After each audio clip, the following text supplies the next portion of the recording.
I don't know why, I just feel like making a video. Shit, man. Sorry, I didn't mean to curse. It's been forever since I made a video, man. My God. I take an extremely long break. I don't know why. Must have to do with hanging out with too many people. You know what I mean? Yeah, so anyways, I hope your coronavirus life is going okay. I went to the store and I bought a new shirt. What? And I'm getting like super jacked because of the coronavirus. I'm like more muscular now than I was like 25 years ago. I'm 42. Ain't no excuses. So if you're like those people out there that are like, I'm 40 years old, I can't get muscles. Yeah, just look at my video. Like, oh, well, better yet, look at Dwayne Johnson, The Rock, and you'd be like, oh, snap, man, Dwayne Johnson, he got a lot of muscles. True story. So anyways, so maybe I should tell a story. Maybe? I don't know. I don't know. Let's see. I was hanging out with this really cool person this week. She was very, very cool. She joined the Air Force. Represent. You know, if I could do it over, you know, because, you know, how I became an international teacher, I got a master's degree and all that hoopla madoopla. However, if I could do it over, I would join the Air Force or the Navy, for sure. Because as an international teacher, I've traveled the world. I've met a lot of military dudes. And I also come from a military family. Grandfather, Marines. Uncle, Marines. Father, Army. Other uncle, Army. My God, man. I was like bred. I have like the genetics of an Army or military person. So yeah, I always travel around the world and I meet all these military people. So I'm like, you know what? Should have joined the military. Because they have like awesome stories, man, and they're really cool. However, when you meet Marines or Army people, they have a lot of PTSD. You know, especially, I lived with one. I lived with a Marine. No, was he a Marine? Yeah, I think it was a Marine. Yeah, so I lived with a Marine for like 3 or 4 months, and he would wake up every morning around 2 or 3 in the morning, and he would like scream, and like he would like start crying because he did 2 tours in Afghanistan, and his one like sergeant, the guy that he looked up to and like loved as a father, like he died, like he got killed in combat, like on his 2nd tour, and that really messed him up for life. He showed me the photo of the guy, and like he told me about how much this guy meant to him, and yeah, so the death of, you know, his sergeant, that was massive to him. That alone, I think, caused him severe heartbreak for the rest of his life, and so it's tough. So I think that. So anyways, to get back to the guy, you know, every morning, like around 2, 3, 3:30 in the morning, he would wake up, and he would just start screaming and crying because of the PTSD or the shell shock. And the only thing that would cure it is, like for him at least, and for many that I've talked to, was the only thing that cured it for him was smoking weed.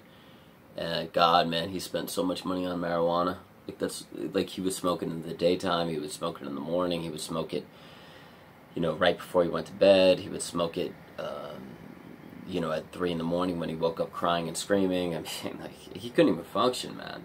I mean, like, all his money went to marijuana, and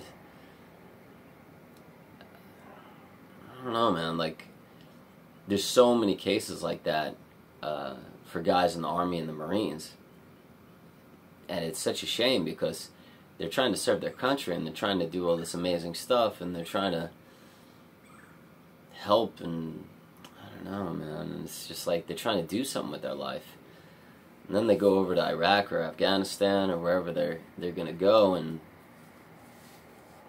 you know, you could hope for the best, but you know, when you're done with your 4 years, if you live, you know, if you stay longer, if you come home, because of injury or something in the mind, you got to live with that for the rest of your life. And I talked to this PTSD specialist, and that works with vets who have PTSD, and what the psychologist said that worked with these veterans that had PTSD, what they all had in common was that they said that if they didn't continue to remember, if they didn't let those memories go of the people that they loved that died or what they saw, they were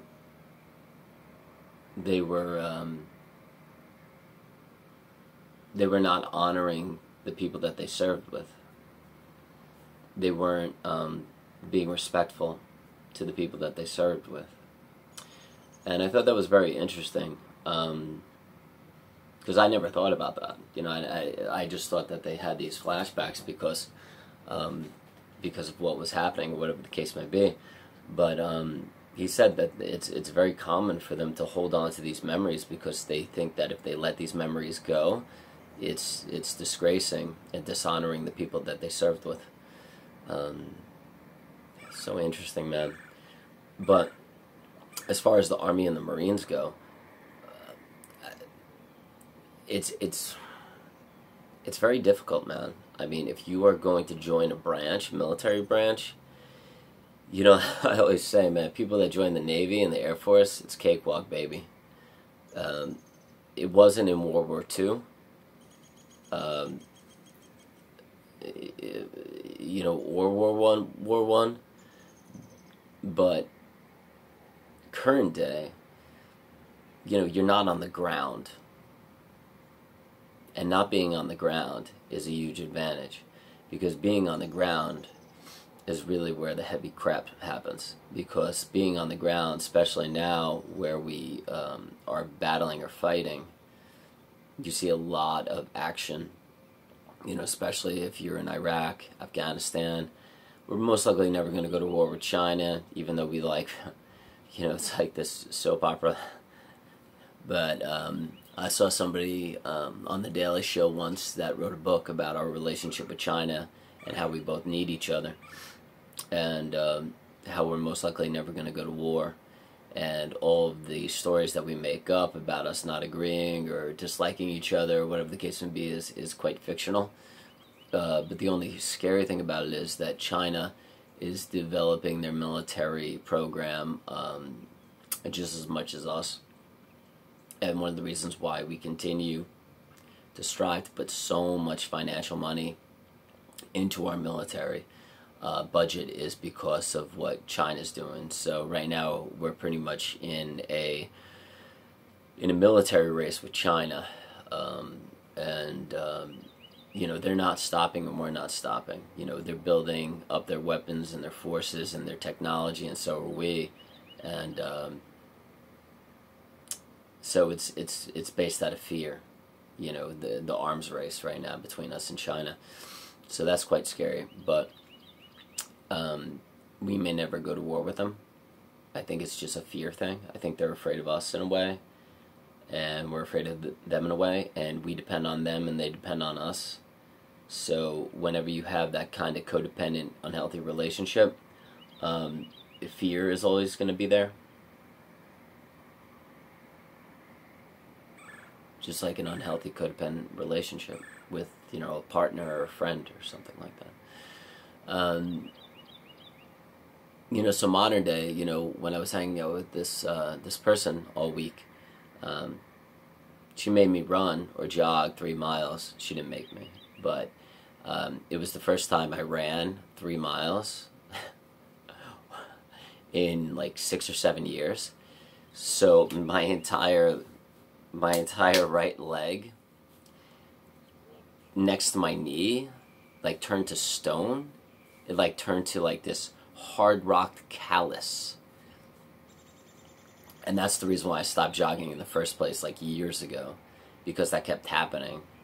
Because because I used to jog way too much, and I don't know what that issue is, but it's something. Yeah. So, anyways, so yeah, it was a delight hanging out with her, and I told her that I was very thankful that she was joining the Air Force, because when you join the Air Force and the Navy, you're most likely going to come back safe, and you're going to make a lot of money, and you're not going to have PTSD. You might. I'm not. I'm not just saying a blanket statement like you won't get. No, man. I mean, like, you could, but the chances, if you're in the Air Force and the Navy, coming back with PTSD are lesser than if you join the Marines and the Army, for sure. And I think anybody that talks to a lot of military people knows that. I mean, come on, man. So, anyways, yeah. So, yeah, it was great hanging out with that person, and yeah, man. I have this one, I have this best friend, Renee, from college, and her older sister, Nicole. She married this military guy, and he was in the Air Force, and he actually trains pilots because he was a pilot. I mean, this guy was wicked smart, and he trains pilots in North Carolina right now. And this family, man, they have the perfect life. I mean, like, I don't want to say anybody has the perfect life, but they got 3 kids. They have no problem with money. The wife doesn't have to work. She's happy with her husband. She gets to see him every night because he just trains people on base, and they live on base. And God, man, what a pretty life. Air Force and Navy. And you get to see the world, you get to travel. So, I knew when I was 25, after I was finished with my master's degree in education, I got my first job as a math and science teacher, and I was absolutely miserable. And I opened up this Time magazine, and this was in 2005, after 9/11 happened, and I saw this U.S. Army guy in Iraq carrying this child, and I was like, man, I made the wrong choice. I should have joined the military instead of wearing this tie. And but I didn't even bother to do the research and see if I was too old or what steps I needed to take to join. I just kind of gave up on it, but I probably should have pursued it. Anyways, hope you guys are having a great day. And the cool person that I was hanging out with this week that is joining the Air Force, keep rocking. And yeah. And the last thing I'm going to say about wanting to join the Air Force, man, the IQ tests and the exams that you have to pass to be in the Air Force, you got to be so smart, man. Like, it's like the Harvard branch of the military. Anyways, guys, have a great day. Thank you very much for listening. And if you are joining the military, you should probably listen to this video. And don't worry about China. I think everything will be alright. Alright, guys, peace out. Later.